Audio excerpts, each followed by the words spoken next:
Saya sering punya tamu mulai polisi, mulai pejabat, ya mulai yang Islam sampai non Muslim. Saya sering cerita bahwa hal-hal yang jadi fitrah manusia itu ya keinginan dasar manusia itu ya senang damai, senang bersaudara. Karena hal itu fitrah itu desain awal manusia itu suka damai. Jadi kalau untuk konflik itu butuh pemicu, tapi kalau untuk damai itu tidak butuh pemicu. Sehingga orang di mana-mana bisa rileks ya, rileks di terminal, rileks di jalan, rileks di warung-warung kopi, rileks di kedai-kedai. Nah, konflik itu ya dimulai dari pemicu, entah rebutan pacar, entah rebutan harta, entah rebutan jabatan. Sehingga karena ada rebutan-rebutan itu terus ada pemicu, nah itu yang melahirkan konflik. Nah harus dicamkan, ditanamkan bahwa kepentingan berbangsa ini di atas kepentingan kita, di atas nafsu kita, di atas keserakahan kita, sehingga kita mudah damai. Itu rumusnya kiai-kiai ya. Saya tentu di sini pakai solusi yang ala kiai ya, karena tentu mereka ingin mendengar versi kiai. Kalau versi polisi mungkin ya tegakkan hukum. Kalau versi bank atau JK, kalau nasabah nakal ya jangan dikasih kredit lagi. Kalau versi mertua ya, kalau mantu nakal ya dipulangkan, anaknya ditarik kembali. Jadi versi itu banyak ya. Kalau versi imigrasi ya mungkin dicabut paspornya gitu. Kalau versi kiai itu melihat dunia ini sederhana. Banyak orang-orang tasawuf, saya ini cerita tasawuf, cerita yang ringan-ringan saja. Orang tasawuf itu kalau makan itu satu piring ternyata kenyang. Minum satu gelas ya sudah puas. Terus dia cerita, ngapain saya butuh uang banyak, satu piring ya sudah cukup. Kalau tidur gitu ya, tidur di satu kamar ya tidur, bangun ya sudah puas. Artinya Anda punya kamar 100 ya tidurnya tetap di satu kamar. Jangan mentang-mentang punya kamar 100 dibagi 5 menitan gitu. Karena eman kalau kamar yang lain nganggur gitu. Artinya kalau punya kamar 1 cukup, ngapain ingin punya kamar banyak. Jadi sebetulnya kalau kita punya rumah banyak itu nambah kebingungan, karena yang sana yang rumah siapa, yang sana siapa. Ya kalau dianggap prestasi, kalau dianggap tambah bingung, karena mau tidur saja di rumah mana ya, di kamar mana ya. Kalau miskin kan enak. Sudah itu aja, gak ada banyak pilihan ya. Artinya dengan cara seperti itu sebetulnya merajut kebangsaan itu lebih mudah, karena awal dari segala perpecahan, segala konflik itu mau menang sendiri. Sehingga dulu cerita-cerita orang sufi, kalau dengar itu tetangga kamu tidak cocok, partai sebelah tidak cocok, terus ormas sebelah tidak cocok, itu jawabannya lucu. Sebetulnya saya sebagai manusia kalau ada orang tidak cocok itu tersiksa, tapi bagus lah. Kalau tidak cocok itu tidak utang saya, tidak pinjam uang saya, tidak pinjam mobil saya. Sehingga jadi gampang itu. Artinya jadi gampang itu ya, orang yang baik sama kamu ya baik, karena Anda punya mitra, punya teman. Yang sedang nggak seneng kamu juga baik. Di mana-mana orang pinjam uang itu gara-gara seneng, gara-gara cocok. Jadi tidak cocok ya ada berkahnya sendiri. Jadi dengan cara pandang seperti itu hidup itu rileks. Nah, itu kalau teman-teman yang utang itu pasti temennya ya.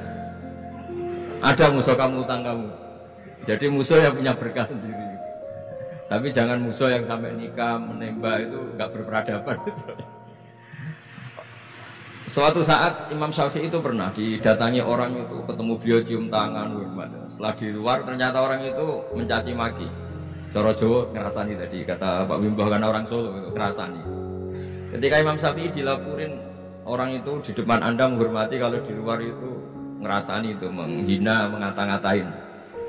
Jawabnya Imam Syafi'i lucu. Alhamdulillah, berarti saya wibawa. Di depan saya tidak berani.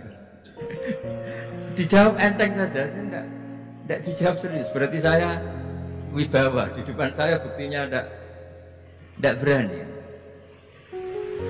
Nah Islam itu ngajari itu semua.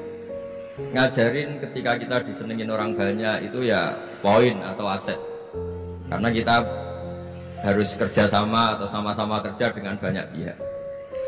Tapi kalau ada orang lain yang sedang tidak senang atau tidak cocok, itu juga ada berkahnya sendiri karena dia bisa mandiri. Itu kalau mantu-mantu itu tidak tukaran sama mertuanya, itu tidak mandiri-mandiri. Disuruh mertuanya semangat ramangan kumpul yuk, tambah suwe tambah goblok itu, tambah lama tambah goblok. Baru gara-gara terlalu cocok. Kalau agak-agak tukaran, agak-agak konflik itu malah cepat mandiri. Sehingga merajut kebangsaan itu ya harus dipikir secara luas. Ada teman-teman yang mungkin nggak mau pulang kampung, maunya tetap di Belanda, di Amerika. Tapi ternyata niatnya memfasilitasi kalau ada mahasiswa ke sana, ada yang dijujuk gitu. Ada yang dijujuk sehingga bangsa ini bisa menimba ilmu di berbagai negara. Termasuk dulu di Mekah itu ada namanya Syekh Mukhtar. Itu semua dulu nggak ada hotel, semua orang haji pasti numpang dalamnya atau rumahnya Syekh Mukhtar. Beliau nggak pulang karena jagani semua yang haji di Indonesia biar gampang. Artinya jangan kira teman-teman yang sedang di Mekah atau di Medina atau di Eropa atau di Amerika terus anti kebangsaan, tidak juga. Ternyata mereka bisa memfasilitasi kita saat kita di sana. Wawasan kebangsaannya juga hanya menjadi fasilitator atau menjadi mediasi atau jadi sarana kalau ada teman-teman ke sana. Begitu juga para wali. Ini cerita, mungkin cerita yang nggak ada di OJK, cerita wali Pak Bimba. Wali itu kalau disuruh mikir kredit, disuruh mikir cara bantu orang miskin itu ya tidak pati bakat gitu. Tapi komunikasinya langsung sama yang punya. Jadi alam raya ini dengan segala variannya itu milik Allah Subhanahu wa Ta'ala. Jadi kalau Anda ingin merubah lakonnya wayang, itu tidak usah ngerayu Gatot Kaca disuruh jadi Semar atau disuruh jadi Bagong, itu susah, mereka nggak mau. Pasti mempertahankan karakter masing-masing. Itu ngerayu dalangnya saja, ini lakonnya diganti. Nah wali itu gitu, kalau merubah Indonesia itu ya komunikasinya sama Allah. Karena yang mengendalikan alam raya ini Allah Subhanahu wa Ta'ala. Kita tidak bisa mengendalikan pikiran orang. Sering ada orang itu, ini cerita yang ringan-ringan saja, tapi barokahnya cerita ini nanti gampang merajut persaudaraan. Bapak itu, bapak saya, Kiai Haji Nur Salim itu paling suka itu sama orang yang agak sombong. Sombong itu ya ketua RT sudah bangganya Masya Allah. Dia punya motor satu sudah kayak orang paling kaya di dunia.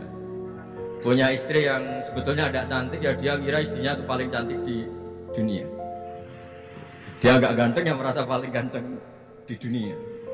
Saya dulu ya iskal itu janggal. Kenapa sih kok seneng kancanan orang sombong? Ternyata orang sombong itu orang yang paling gampang syukur. Orang gampang syukur.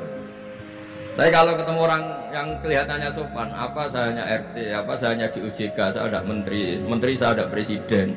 Presiden merasanya presiden di negara ketiga, dunia ketiga, bukan presiden superpower. Ketemu orang-orang yang tidak pernah puas itu kesannya tawa, ternyata pasnya itu tidak pernah puas. Tidak pernah syukur. Lah yang sombong ternyata tidak sombong, dia gampang syukur. Ketua RT aja sudah merasa kayak presiden.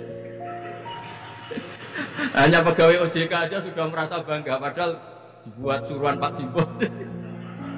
Tapi senengnya, nggak disuruh seragam, udah seragam semua. Saking senengnya.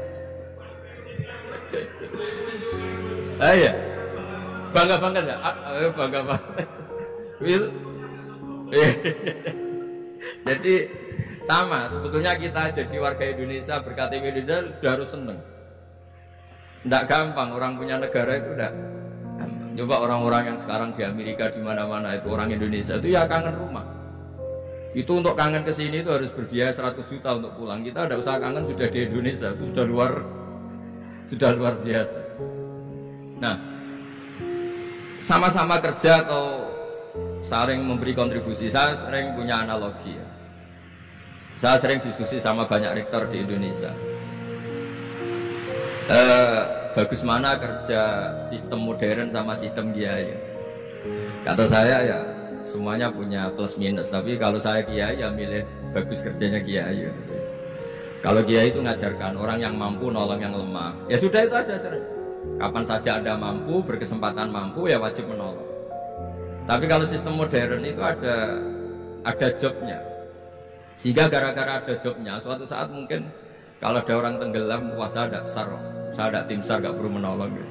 Kalau ada orang miskin, saya ada pegawai bank, gak perlu masih kredit. Itu bahaya untuk bangsa ini. Sehingga dibutuhkan kerja-kerja yang ala kiai saja. Kalau ada kecelakaan di jalan, meskipun Anda tidak satlantas, ya ditolong Anda yang menangi, yang tahu. Kalau ada yang miskin, tetangga kamu Anda mampu, ya tolong saja, tidak usah nunggu diajukan proposal, didaftarkan miskin resmi sampai ada plakatnya terus baru dibantu. Itu selak mati. Nah, selak kelaparan. Nah, pendidikan agama juga gitu. Misalnya semester ini mengkaji tentang sholat, misalnya di UIN atau di IAIN, mengkaji tentang haji. Kalau di Kiai enggak, Anda mau haji tinggal tanya Kiai. Tapi kalau ada kuliah, nunggu semester itu, nunggu dosen itu baru tahu bab haji. Nah kalau pertolongan itu nunggu polisi, nunggu OJK itu prosedur dulu, kadang ditanya sertifikatnya macam-macam. Nah di sini pentingnya kerja. Jadi kalau lembaga resmi ini untuk hal-hal yang besar, yang tidak mendesak, yang mengikat. Tapi harus ada sistem sosial yang on time, yang setiap saat bisa diakses. Yaitu kebaikan masif, kebaikan yang semua orang itu merasa harus menjaga. Jadi yang menjaga kestabilan Indonesia itu semua orang, bukan polisi, bukan tentara, bukan siapa saja, termasuk departemen-departemen resmi, kepolisian, termasuk semua. Dengan merasa seperti itu saling tergantung, dan yang lebih cepat ya sistem sosial tadi. Sehingga kalau sistem sosial itu ada kiai atau ada tokoh agama lain atau ada yang dituakan, itu relatif stabil karena coro Jawa nak tukaran sungkan, kalau terlalu konflik itu sungkan. Nah sehingga dulu ada cerita ada seorang perempuan itu ketemu Nabi itu di jalan. Itu cara etika orang kita lah, apalagi orang Solo, orang Jogja itu kan ada etis, ketemu di jalan dicegat. Ya Rasulullah, saya ini punya bapak sudah tua, dan kalau Anda haji seperti ini pasti ingin bapak saya itu ikut, tapi beliau sudah tua sehingga tidak bisa ikut. Ini gimana, saya harus menghajikan beliau apa enggak? Sama Nabi saat itu dijawab, kalau bapak kamu punya utang, kamu yang bayar, cukup enggak? Ya cukup ya Rasulullah. Ya sudah, seperti itu. Artinya cukup Anda hajikan. Kemudian oleh Imam Bukhari itu dibabkan lucu, babnya itu unik. Bab boleh tanya tokoh di jalan. Jadi tidak tentang hajinya, tapi tokoh itu harus siap menjawab pertanyaan meskipun sedang di jalan. Tidak usah nunggu sowan di rumah atau antri inden daftar tamu. Nah, itu jadi pelajaran bagi kita. Jadi kebaikan itu kita wajibkan dulu ke siapapun yang mampu dan berkesempatan. Sehingga kalau kita misalnya ketemu orang tenggelam, meskipun kita tidak pegawai SAR atau tidak yang bertugas di pantai itu, ya kalau Anda mampu, ya selamatkan. Kalau ada kebutuhan tertentu masyarakat, misalnya sakit, Anda berkemampuan minjemin mobil untuk diantar ke rumah sakit, ya kewajiban Anda, bukan nunggu dinas resmi yang mengambil. Jadi kebaikan yang diwajibkan ke dinas resmi, ya monggo, kita loyal, kita dukung, kita support. Tapi kewajiban yang diwajibkan atas nama agama bagi yang mampu itu tidak boleh hilang, karena ini yang langsung bersentuhan dengan masyarakat. Coba kemarin pas Covid misalnya, banyak teman-teman saudara kita yang pulang kampung. Ketika lembaga resmi belum ngurus itu, yang ngurus ya keluarga, sanak famili, mereka pulang, mangan-ramangan kumpul, ya ada, alhamdulillah ya ada yang kelaparan. Kenapa tidak ada yang kelaparan? Karena sistem sosial itu jalan. Orang kok medit atau kikir sama tetangga, sama keluarga itu pasti diadili masyarakat. Dan masyarakat sepakat urusan makan itu sepele, sehingga mereka pulang ya ikut pak D-nya, pak L-nya, ikut mbahnya, itu semuanya bisa makan. Bisa ngopi-ngopi, bisa rokok-rokokan, ya tetap santai aja, normal. Bahkan banyak yang nganggur itu seneng. Barokahnya nganggur, yang ngutangi tidak nagih.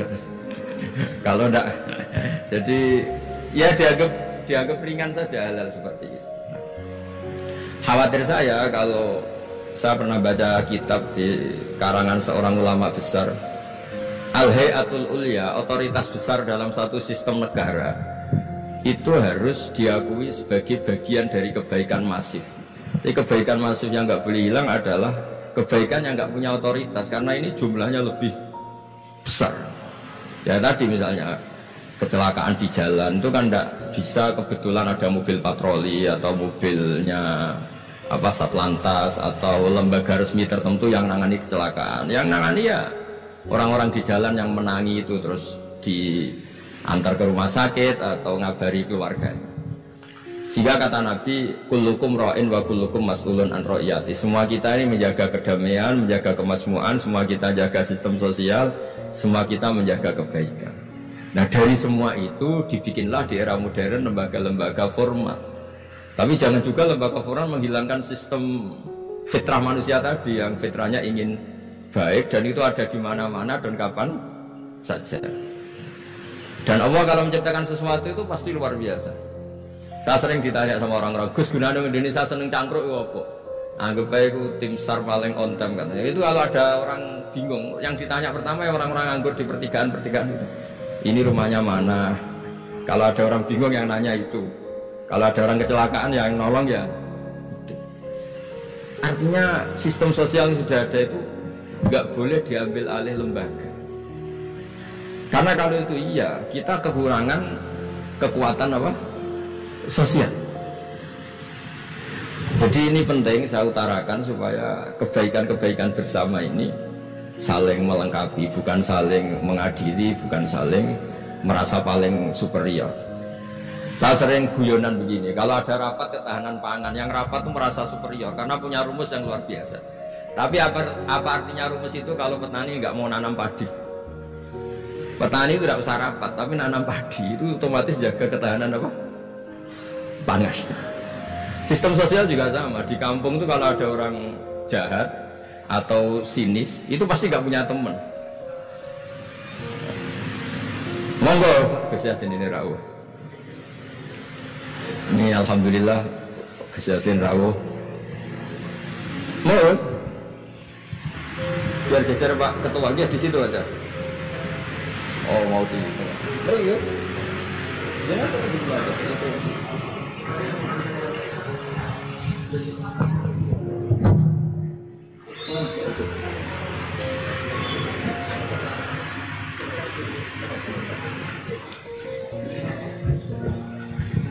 Ya saya teruskan supaya kenapa saya nyampaikan ini supaya energi sosial kita untuk menjaga kemasmukan, menjaga toleransi itu lebih masif. Di beberapa daerah itu ya banyak masjid jejer gereja di Tuban, di Jakarta.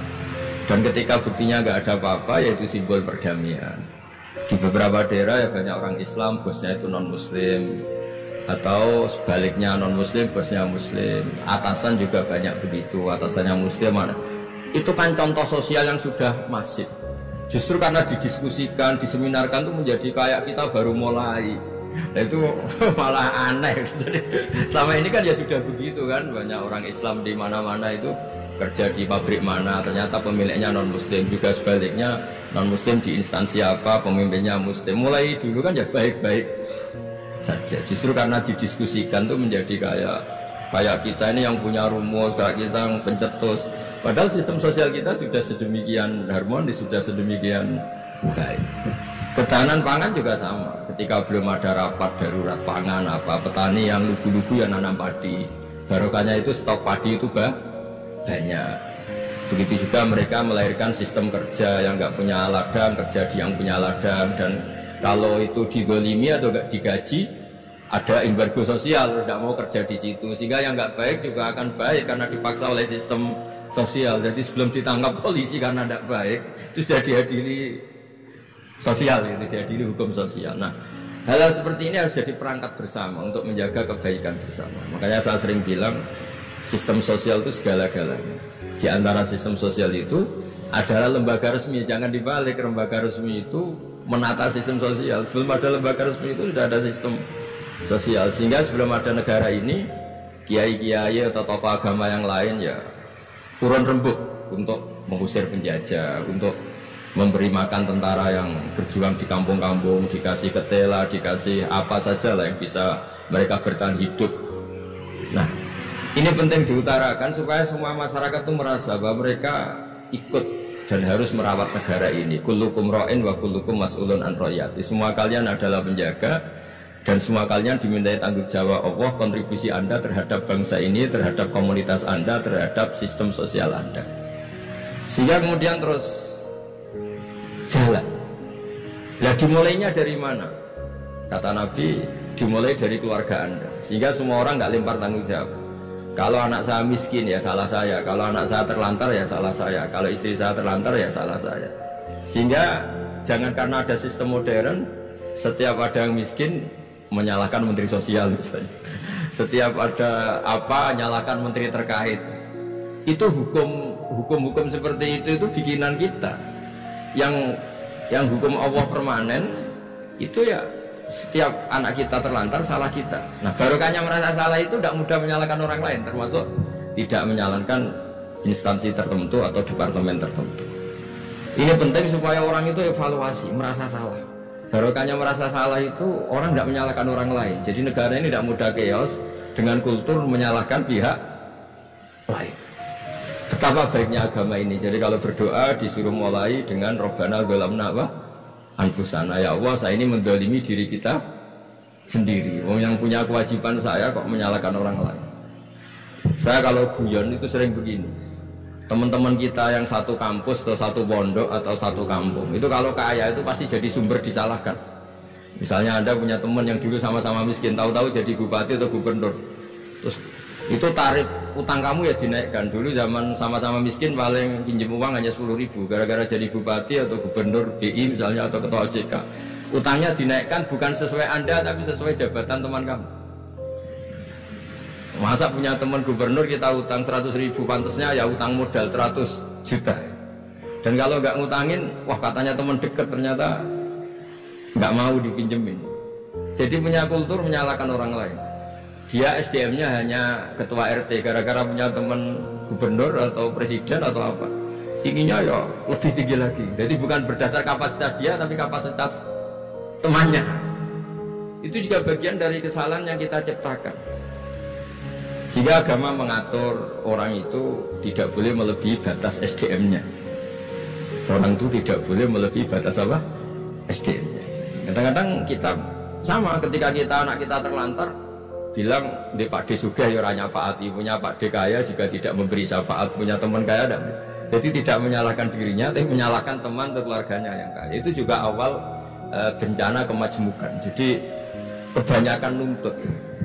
Makanya Nabi berkali-kali ngendikan, ketika kamu di zaman akhir, wa alika bi khosayati nafsi wada'an ka amrul amah. Kalau sudah ada badai apa saja, badai ekonomi, badai sosial atau badai apa saja, urusi diri kamu sendiri. Itu bukan Nabi menanamkan egois, itu enggak, justru menanamkan kebersamaan. Barokahnya orang itu sibuk ngurus keluarganya sendiri, itu enggak kepikiran nyalahkan orang lain. Jadi orang kadang salah tafsir itu justru seakan-akan kita diajari untuk egois, itu enggak. Berkahnya ngurus diri sendiri, ketika kita sudah terurus tidak membebani sama orang lain, dan berkahnya ngurus diri sendiri juga tidak gampang mengkomplain orang lain karena kita merasa punya kewajiban sendiri.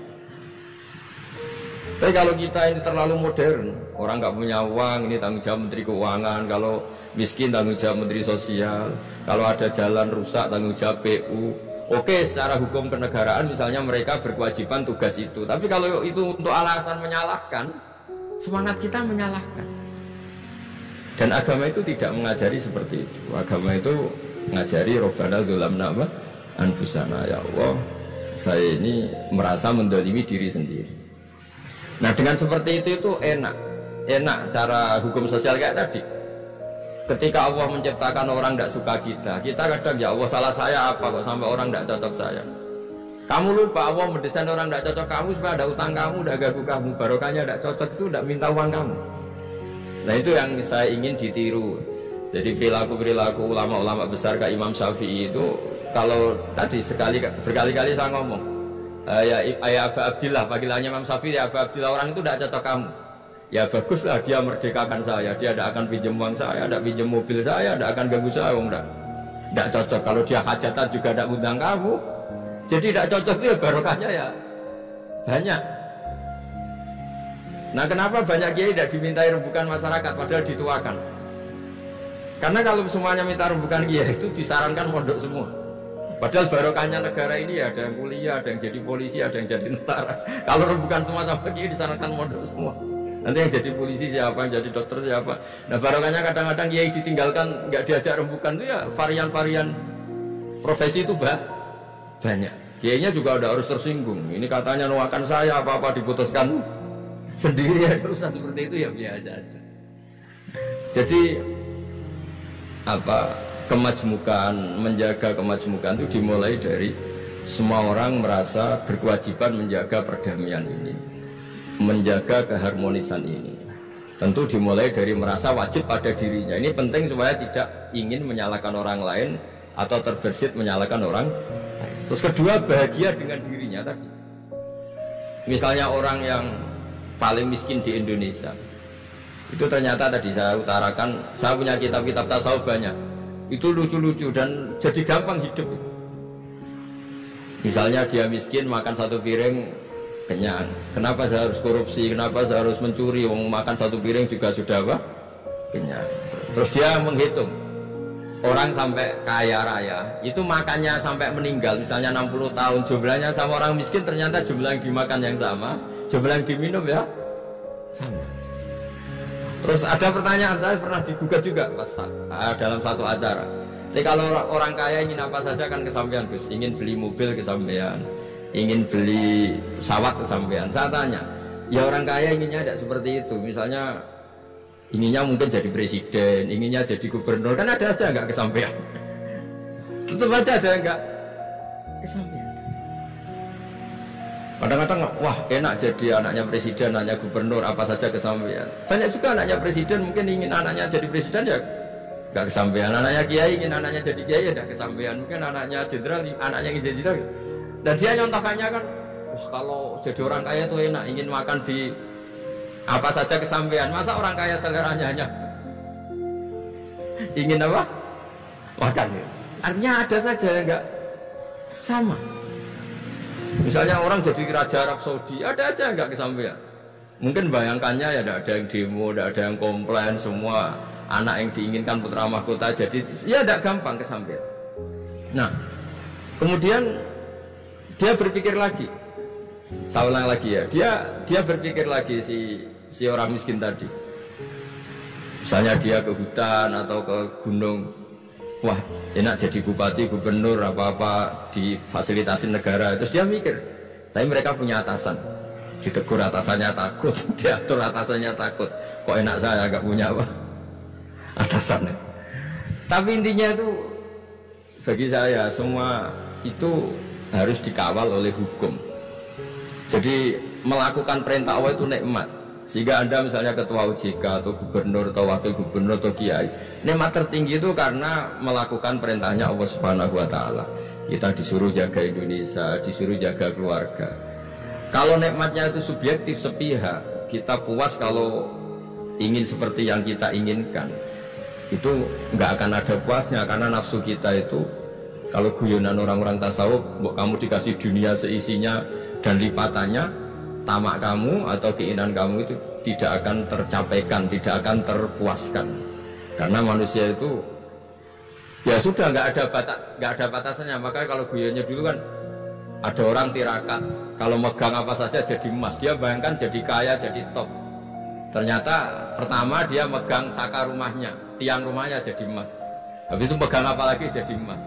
Lama-lama megang nasi jadi emas, megang minum jadi emas. Akhirnya dia nggak bisa makan karena dia ingin semua yang dipegang jadi emas. Pas kecapean megang-megang, dia ingin makan, yang dipegang juga jadi emas. Ya akhirnya kan jadi bingung gitu, karena nggak kesampaian kan. Dia kesampaiannya jadi emas, ternyata kebutuhan dasar dia ingin makan malah nggak kesampaian karena yang dimegang jadi emas. Jadi itu kan contoh. Sejahtera juga sama. Anda bayangkan misalnya kalau punya mobil, punya uang tabungan, punya apa, semuanya kesampaian, enak itu. Semua yang kamu inginkan kesampaian itu enak. Ukuran enak dengan banyak bergantung, dengan tidak banyak bergantung itu ilmiah mana? Misalnya gini, saya ini bahagia cukup dengan makan satu piring. Anda bahagia nunggu punya Alphard, punya uang 1 miliar. Lu menggantungkan kebahagiaan dengan banyak sesuatu yang Anda belum miliki, itu sudah satu kebodohan kan orang tasawuf. Cek repot ya, tapi bahagia kok kakean syarat ya. Makanya saya sering bilang, kalau saya berkali-kali cerita ada orang perempuan datang ke saya, Gus saya ingin kaya. Kemudian orangnya itu jelek. Saya bilang, kalau kaya yang repot kamu. Kenapa Gus? Setelah suami kamu kaya, sekarang suami kamu kan miskin. Pertama yang dievaluasi apa? Ganti rumah, ganti mobil. Lama-lama ganti Anda, kata saya. Karena setelah rumahnya bagus, mobilnya bagus, yang dievaluasi pasti Anda, kata. Wah, kalau gitu miskin aja, Gus. Iya kan? Sudah rumah bagus, mobil bagus, ternyata istrinya. Nanti kalau suami kamu kaya, yang dievaluasi tidak hanya mobil dan rumah, tapi Anda. Nah, maksudnya ini ya guyon, tapi supaya kita ini bahagia dengan diri kita apa? Sendiri. Jadi saya mohon semohon-mohonnya semua yang mendengar ngaji ini, bahwa agama ini mengajarkan wa'alika bi khossati nafsik. Urus diri kamu sendiri itu bukan mengajari egois, itu bukan. Kalau semua kewajiban orang merasa bertanggung jawab, paling tidak bawaannya itu tidak nyalahkan orang lain. Dan negara juga agak repot-repot karena semua orang dicukupi oleh orang tuanya, oleh keluarganya, sehingga negara ini sifatnya hanya membantu, bukan ngurus yang pokok. Tangan negara tidak cukup untuk ngurus sebesar ini, juga cukup. Yang cukup adalah individu-individu ini menanamkan nilai-nilai sosial sehingga semua bertanggung jawab atas dirinya, atas kampungnya, atas komunitasnya, terus negara fasilitasi itu semua. Insya Allah menjadi baldatun thayyibatu wa rabbun ghafur. Saya kira demikian, semoga bermanfaat dan mohon maaf.